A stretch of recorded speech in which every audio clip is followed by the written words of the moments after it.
তবে অন্যান্য নবীর উম্মতের থেকে একটু আলাদা। সব নবীর উম্মতের বিচার হবে সবার সামনে, আর আপনার উম্মতের বিচার হবে নূরের পর্দার ভিতরে। কত আল্লাহ আছে।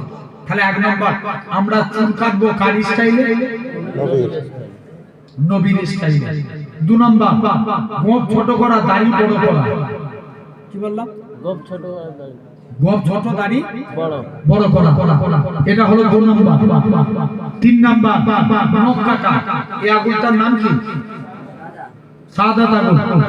যখন নখ কাটবেন আগে ডান হাতে সাদাত আগুনের নখটা কাটবেন, বড় সরোর কেটে আসবে, বাম হাতের গোড়া আগুন বড় সরোর কেটে যাবে, বাম হাতের গোড়া আগুন ডান হাতের গোড়া আগুন।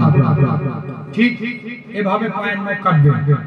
এভাবে নখ কাটা আল্লামা নববী রাহমাতুল্লাহ আলাইহি বলেছেন এটা সুন্নাতের